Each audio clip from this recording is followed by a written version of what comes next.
Les dinosaures. Bonjour les cacouacs.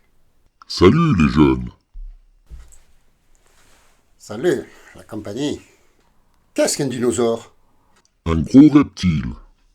Ah ouais, je suis d'accord avec Bob. C'était de gros reptiles qui ont disparu à cause d'un énorme météorite. Mais encore une fois, j'imagine que tu vas avoir une autre version. Eh bien oui, en fait. Parce que, premièrement, les dinosaures ne sont pas des reptiles. Ensuite, ce n'est pas le météorite qui est tombé dans le golfe du Mexique qui les a exterminés. Enfin, pas vraiment. Et puis, il y en avait de toute taille, des gros, mais également de tout petits. Cependant, je ne suis pas paléontologue. Tout ce que je dis prend ses sources dans mes propres connaissances. Donc, je vous invite à aller vérifier et approfondir à l'issue de la vidéo. Ok, mec, mais tu le dis toi-même, tu n'es pas paléontologue. Donc, tu peux te tromper. Et puis, quand bien même tu as une bonne connaissance générale, ça ne veut pas dire que tu en connais assez pour présenter une vidéo sur les dinosaures. Tu n'as pas tort, raison pour laquelle je conseille de ne pas me croire sur parole, mais de vérifier à l'issue de la vidéo. Et puis à y être d'approfondir, parce que ça peut être très captivant. En bref, mec, c'est quoi un dinosaure?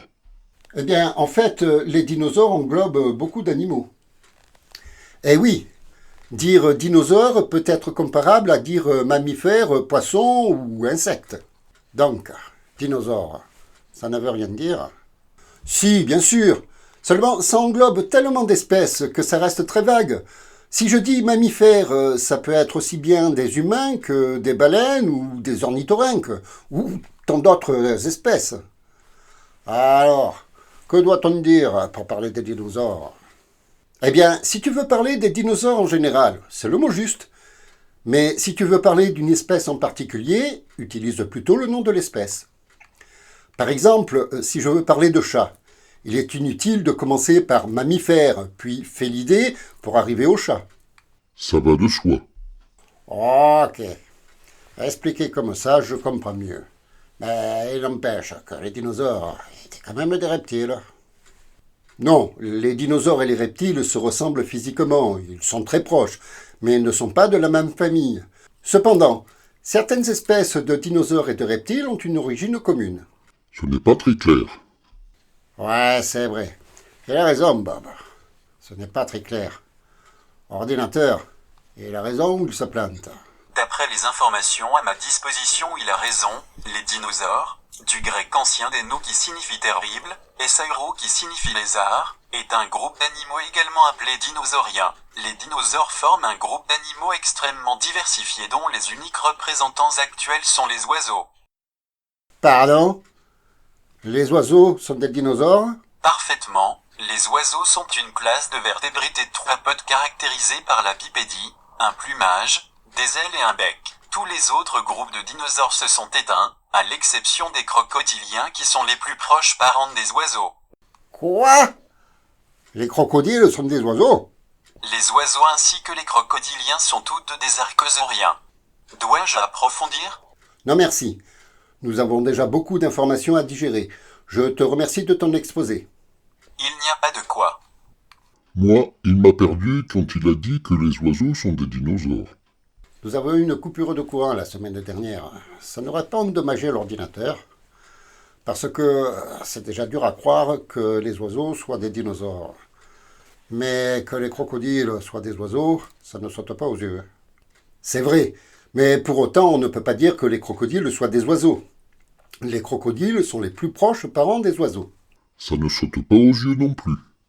Dans ce cas, il faudrait dire que c'est des cousins vachement éloignés, hein. En fait, les crocodiles sont des reptiles.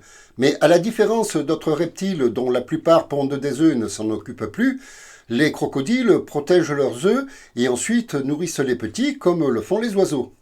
Et en plus de leur origine commune, les crocodiles et les oiseaux ont beaucoup de points en commun. Pas à leur apparence en tout cas. Et il n'a pas tort. Et en plus, les crocodiles ont des écailles, alors que les oiseaux ont des plumes. Les oiseaux ont également des écailles sur les pattes. Ah oui, c'est vrai ça.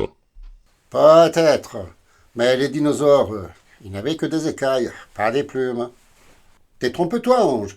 Les dinosaures non-aviens avaient des écailles, oui, tandis que les aviens avaient développé des plumes, qui, entre nous, sont tous deux de la kératine, au même titre que les ongles, les poils, les cheveux, ou même les cornes, becs, griffes, sabots, etc. Ah oui? Ah, ok. Si tu le dis, je veux bien te croire. Mais lorsqu'on trouve des fossiles, il n'y a pas de plumes. Eh si, justement, on a retrouvé des fossiles avec des plumes. C'est nouveau, ça. C'est assez récent, en effet. Parce qu'autrefois, les paléontologues allaient directement au squelette, sans trop se préoccuper de ce qu'il y avait autour. Du coup, ils ont zappé énormément d'informations capitales. Seulement, à présent, nous savons que les dinosaures aviens avaient des plumes. Pourtant, à ma connaissance, les ptérodactyles n'avaient pas de plumes. Parce que les ptérodactyles n'étaient pas des dinosaures, mais des reptiles. Pourtant, seuls les oiseaux peuvent voler. Pas seulement, il y a déjà pas mal d'insectes. Et puis, par exemple, les chauves-souris et certains écureuils sont des mammifères et ils peuvent voler. Ouais, c'est vrai. Mais les écureuils, ils ne volent pas, ils planent seulement. Tu as raison, comme certains oiseaux d'ailleurs, la cigogne par exemple. Mais à l'époque du Jurassique supérieur, il y a environ 150 millions d'années, seuls les reptiles pouvaient voler, et pas encore les dinosaures. Ok. Mais s'ils ne volaient pas, pourquoi est-ce qu'ils auraient eu des plumes? Pour des raisons thermiques, j'imagine. Les plumes leur permettaient de conserver la chaleur. Mais à quoi bon, puisqu'ils étaient à sang froid? Ce sont les reptiles qui sont à sang froid. Bon nombre de dinosaures étaient à sang chaud. Pas tous. J'imagine que ceux qui étaient à sang chaud ont développé des poils et des plumes pour conserver la chaleur du corps. Quant aux autres, ils avaient sans doute des écailles, effectivement. T'es sûr, mec? Oui, mais encore une fois, je conseille d'aller vérifier à l'issue de la vidéo. Ok. Alors, explique-nous un truc, mec. Comment tu expliques que le météorite qui a mis fin aux dinosaures a épargné ceux qui allaient devenir des oiseaux, et pas les autres? Eh bien, justement, parce que ce n'est pas vraiment ce météorite qui a mis fin au règne des dinosaures.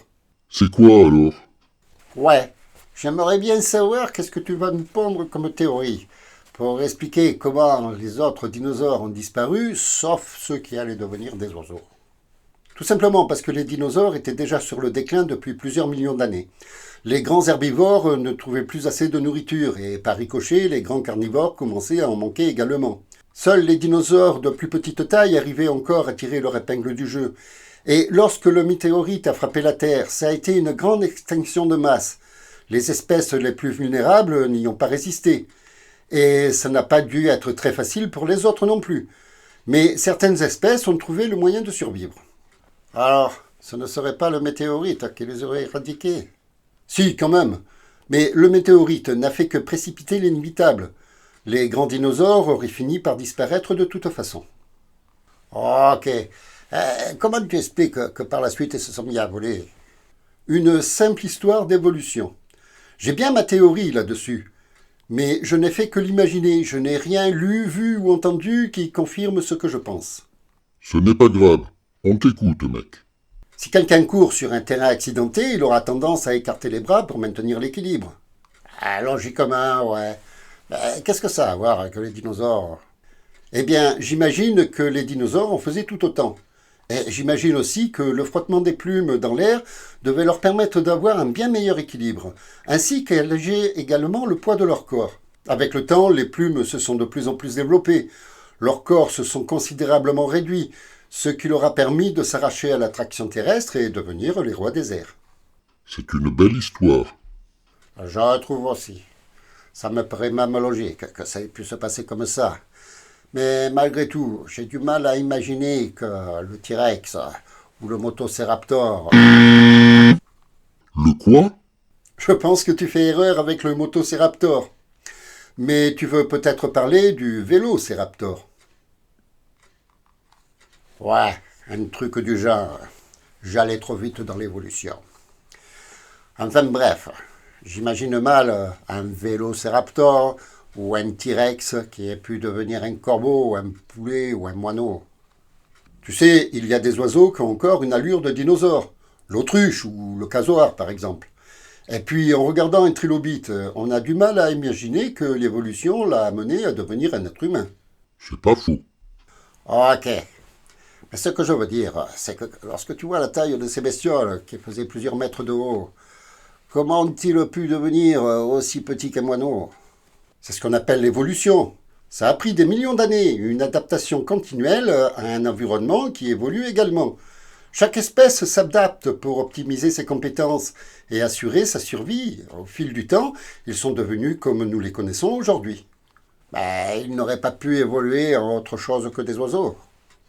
Si, bien sûr, l'évolution nous amène à ce qu'il y a de plus propice à préserver l'évolution de l'espèce. Alors pourquoi tous les dinosaures ont évolué en oiseaux? Non, pas tous les dinosaures. Seuls les aviens sont devenus des oiseaux. Les autres espèces se sont éteintes. Ok, mais parmi celles qui ont survécu, pourquoi ont-elles pris le même chemin? J'imagine que c'était ce qu'il y avait de plus probable par rapport à leur morphologie. Et si tu regardes le nombre d'espèces d'oiseaux différentes, ils ont évolué dans de multiples directions. Ouais, enfin, ils restent tous des oiseaux. Bien sûr, mais entre le colibri qui est le plus petit, pesant seulement 2 grammes, l'autruche qui est le plus grand avec ses 2 mètres de haut, en passant par le condor qui dépasse les 3 mètres d'envergure, et tant d'autres espèces encore, il y a une immensité de diversité chez les oiseaux. Bon, d'accord. Mais il y a une question qui me titille. Est-ce qu'il serait possible de revenir en arrière? C'est-à-dire? Refaire des dinosaures à partir des oiseaux. Non, l'évolution va vers l'optimisation. Une régression entraînerait un risque d'extinction de l'espèce.